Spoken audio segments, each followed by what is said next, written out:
gerakan. Di mana sebelumnya anggota kelompok kami ada saya sendiri, Febriana Putri. Saya Abdul Rahman. Saya Raffi Hidayat. Nah, baiklah langsung saja ke materi yang pertama, yaitu studi gerak, waktu, dan ekonomi gerakan. Apa itu studi gerak dan waktu? Itu adalah analisis sistematis terhadap cara kerja seseorang untuk meningkatkan efisiensi, mengurangi pemborosan waktu dan tenaga, serta meningkatkan produktivitas. Lalu, apa kaitannya dengan ekonomi gerakan? Berarti ekonomi gerakan itu menyusun cara kerja agar setiap gerakan manusia efisiensi, alami, aman, dan tidak menimbulkan kelelahan berlebihan. Lalu, tata cara kerja itu apa? Tata cara kerja itu adalah metode paling efisien untuk melakukan pekerjaan dengan urutan gerakan, alat, dan waktu yang optimal. Kaitannya, studi gerak dan waktu bertujuan untuk menemukan tata cara terbaik melalui pengamatan, pengumpulan waktu kerja, dan penyusunan prosedur standar atau SOP. Contohnya yaitu menentukan urutan gerakan pekerja di perakitan agar tidak ada waktu henti. Lalu, ruang teknik pengerjaan. Ruang teknik pekerjaan itu adalah ruang yang mencakup analisis pekerjaan atau work study, pembuatan peta kerja, peta tangan kiri, tangan kanan, peta aliran progres, dan peta pekerjaan sequence. Kaitannya itu dalam studi gerak, peta-peta ini digunakan untuk menganalisis aliran kerja dan identifikasi pemborosan gerakan atau waktu. Contohnya, peta tangan kiri kanan digunakan untuk menyimbangkan aktivitas kedua tangan agar gerakan lebih efisien. Baiklah, materi selanjutnya akan dijelaskan oleh Raffi. Selanjutnya ada ekonomi gerakan. Ekonomi gerakan mengajarkan prinsip eliminasi, kombinasi, dan simplifikasi gerakan agar kerjaan lebih cepat, aman, dan tidak melelahkan. Kemudian kaitannya yaitu studi gerak langsung menganalisis setiap gerakan kerja untuk menemukan cara paling efisien dalam menggunakan tubuh, peralatan, dan tata letak ruang kerja.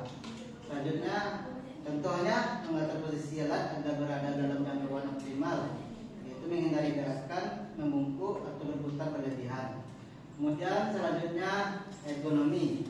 Ergonomi ini mengatur kesesuaian antara manusia, alat, dan lingkungan kerja. Kaitannya yaitu studi gerak dan waktu memperhatikan prinsip ergonomi agar setiap gerakan alami, nyaman, dan tidak menimbulkan kelelahan otot. Contohnya, menentukan tinggi meja kerja sesuai antropometri tubuh pekerja untuk mengurangi risiko kelelahan bahu. Kemudian tata letak dan kondisi ruang kerja. Tata letak berhubungan dengan penempatan mesin, alat, bahan, dan posisi kerja. Kaitannya studi kerja dan ekonomi gerakan membantu menentukan layout paling efisien agar jarak gerak dan waktu transportasi minimal.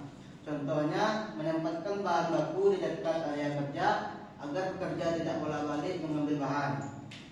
Nah, selanjutnya akan dijelaskan oleh Fatur Rahman. Baik, kondisi fisik SDM yaitu kondisi fisik mempengaruhi kemampuan seseorang dalam bekerja. Bisa daya tahan, kekuatan otot, dan kelelahan. Kaitannya itu yaitu studi waktu memperjuangkan beban kerja fisik dan waktu istirahat agar pekerja dapat bekerja optimal tanpa kelelahan. Contohnya itu pengaturan siklus kerja istirahat pada pekerjaan berat agar tidak menimbulkan kelelahan berlebih. Lalu masuk ke kontrol K3. K3 menjamin kerja aman dan sehat selama melakukan pekerjaannya. Dan studi gerak, setiap gerakan harus aman dan tidak menimbulkan risiko cedera. Studi waktu juga menghindari tekanan berlebih karena target kerja terlalu tinggi. Contohnya itu menghindari gerakan berulang dalam waktu lama untuk mencegah gangguan muskuloskeletal. Lalu ada manajemen waktu kerja, mengatur jam kerja, shift, dan waktu istirahat agar efisien dan manusiawi. Kaitannya itu studi waktu itu menghasilkan standar waktu kerja untuk tiap aktivitas. Dari hasil itu, manajemen bisa menyusun jadwal kerja yang efektif tanpa membebani pekerja.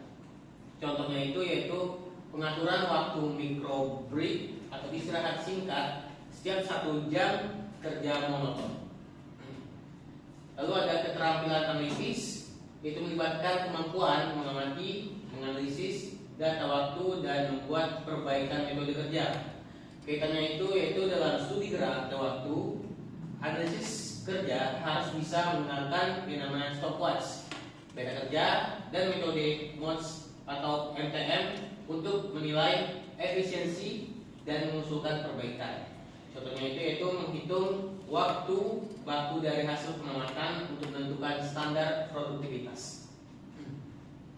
Baiklah, dari semua materi yang disampaikan dapat disimpulkan bahwa materi studi gerak, waktu, dan ekonomi gerakan adalah inti dari perencanaan tata kerja dan ergonomi. Semua poin bahan kajian saling terkait untuk mencapai satu tujuan utama dan juga meningkatkan efisiensi kerja manusia tanpa mengorbankan keselamatan, kesehatan, dan kenyamanan kerja.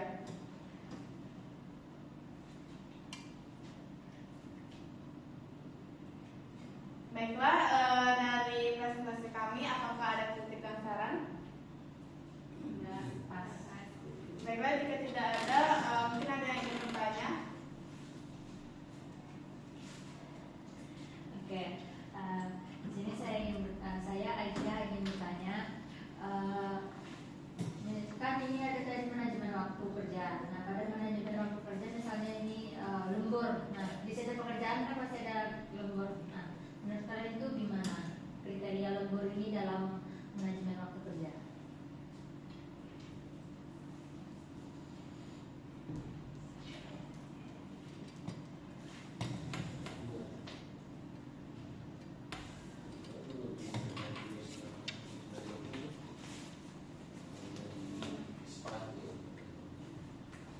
Mungkin kalau izin jawab, mungkin kalau itu udah ada kesepakatan dari dua belah pihak dulu ya. Terus juga kan kalau lembur biasanya ada apa ya, penambahan gaji mungkin ya, penambahan bonus gaji gitu. Nah kayak misalnya kayak kita berapa, terus kalau di lembur itu dihitung lain gitu nah gajinya. Jadi kayak beda lagi. Makanya kalau misalnya mau lembur tuh biasanya udah ada kesepakatan dari dua belah pihak mau enggak.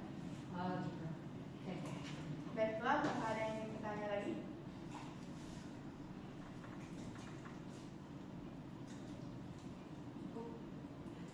Jika tidak, itu saja yang dapat kami sampaikan.